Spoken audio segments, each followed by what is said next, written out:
Hello and welcome to Sam's Weekly Roundup with me, of course, Sammy T. So this week I'm going to bring you, as promised, my Phase 4 mini plan. So films I want to see in Phase 4 after the events of Phase 3 with Infinity Wars, Civil War, all those sort of things, Thor Ragnarok. This is what I think, well, at least some of the phase should include. So starting off with my favourite character, Spiderman. Obviously, there will be a sequel. They've already said that. We're getting Spider-Man Homecoming next year, which would be really cool to see how Tom Holland will get in with his first movie. But obviously, we know that he'll be in Infinity Wars.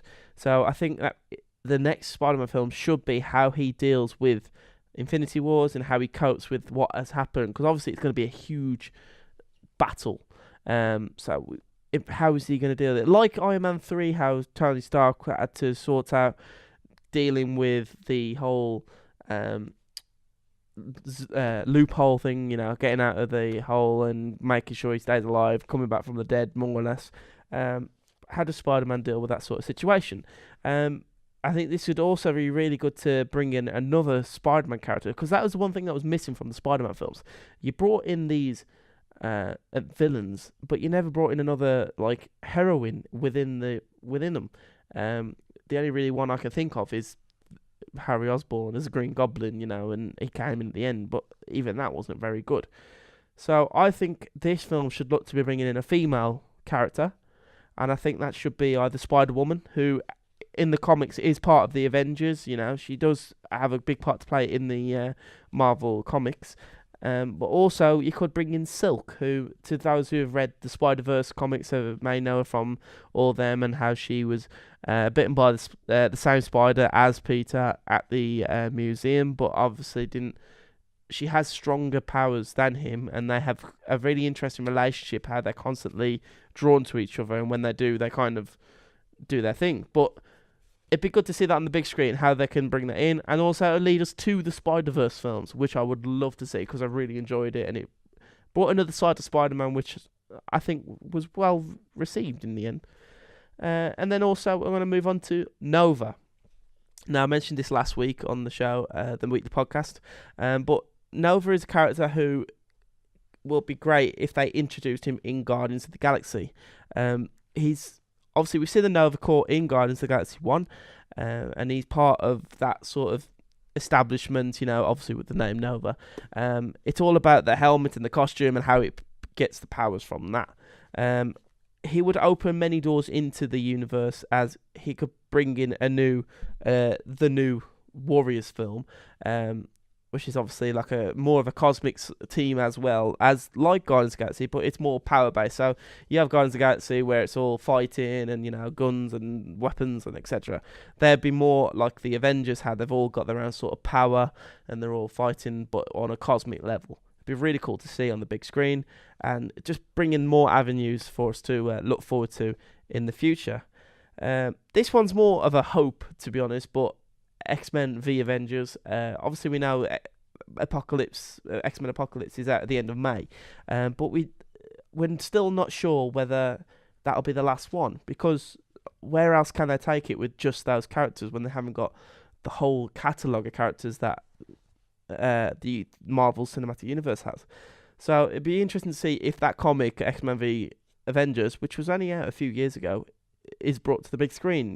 They could bring the whole Phoenix story into it. They could bring the whole relationship between Wolverine being the head of the academy, and how Magneto is with his kids. There's a lot of different stories that could be brought just from that one film on the X-Men side. While with the Avengers, it's how, yes, they've saved the world from this Infinity War, and they've had all the fights in the past in Civil War, but they're having to revolt back to fighting each other again because of a disagreement between how to deal with one individual.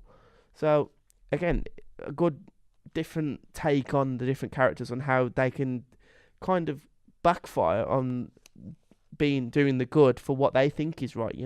One may think it's the right thing to do, the other not. So they're having a civil war again, but just more characters to think about. Number 4, Iron Lad. Now, maybe not one of the characters that most will know about. in the comics, he is kind of like a character who has travelled and he's like a time traveller. Obviously, the name Nathaniel Richards. But I think this would be a good way if they did it in a certain way where it was kind of passing the torch from Robert Downey Jr. to the new younger model. It'd be good for him to kind of say goodbye to the role. Or if he is to bite the dust in Infinity War, which some have said that he may, hence why Pepper Potts may be in it. It'd be good to see the Iron Man sort of element to the universe still there, because obviously we know Ian's a fan of it, and I'm sure he'll be happy if they kept that going. So yeah, I want to see Iron Lad brought in. I don't want to see the Iron Man or the Iron Lad finish. I want to see it continue, because I think there's still something there for the fans to enjoy. And then finally, an all-new Captain America film. Now, I believe he will not be part of the universe after Infinity War, if his contract has anything to say about that. But I think it's obviously going to be a toss-up between Falcon or the Winter Soldier to take over Bucky Barnes. I think they'll go Falcon. I think because obviously he's been working with him longer, really, if you think about it, because he was being the Winter Soldier, fighting against him at start. And I think because the Falcon is all the true American, he's been in the army, he's all about righteousness, he's all about helping, it would just be a perfect fit. While I think that would annoy Bucky Barnes, hence why he'd be the first villain. So I think it'd be cool to see that happen on the big screen, see how this conflict between the pair to become the next Captain America following Steve Rogers' death. It'd be really cool to see on screen. But that's my opinion. I want to know your opinion back home. So get in touch via the social media down below. Let me know. I'm really interested to see what your thoughts are, because I know there's loads of different theories online of what people want. I asked Tom and Ian what their thoughts were early on. Personally, I can't wait to see another Spider-Man film after Homecoming. But what villain would you like to see in that new Spider-Man film, Tom? Well, they've already done most of the villains, so Yeah, we can't they really have. do one again. I agree with Sam. I want Silk in there Silk. because we've already got a female lead. I can't remember her name for the life of me, but we've already got a female lead, and it'd be a good. I don't know. They could find a way to turn it into a sort of teen romance type thing, but at the same time try and keep it with the Marvel styling. So obviously, the trouble with Silk is that since her and Spider-Man were being by the same spider, their pheromones act up when they're next to each other, and they want to do their thing, as Sam so politely put it.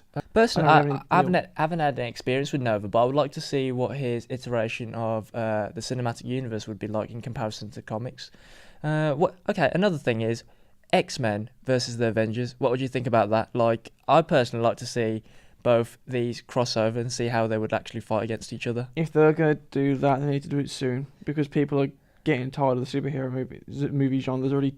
It's too saturated. Personally, I like to see obviously the main characters such as Cyclops, Nightcrawler, Magneto, Xavier, and also I'd like to see Wolverine back again. But obviously, depending on who's going to play, Hugh Jackman. It won't be Hugh Jackman, because obviously he doesn't want to play the Wolverine anymore. But what about the Avengers side? Do you think they'll probably be the same actors again, or do you think maybe? It depends on how far they do it. We've already got enough Marvel films to last us until like 2020. Yeah, to be fair. So no way that everyone's going to be playing who they. So you all think it's going to be all full of recasts? It's going to be recasts, or it's just not going to happen. Okay. So what do you think of Iron Lad then? What do you think his role would be within the Marvel Cinematic Universe? Well, it'd be the same as Iron Man. It'd just be a younger actor. How would you think it would play a part within the cinematic universe? How would you think the story would follow on top of that? Well, that's the thing. It'd just be exactly the same as Iron Man. It'd just be trying to find a way to potentially get his older body back, or he'd think, oh great, I'm young again. I'll stay in my younger body. So that was their thoughts, but what are your thoughts back home? Get in touch in the comment section down below, or comment or get in touch via our social media platforms here. Thank you for watching, and see you soon. Whoa. Hang on, you've still got this to watch here. And this to watch here. And don't forget to like this down here. Social media, yeah. Okay. See ya.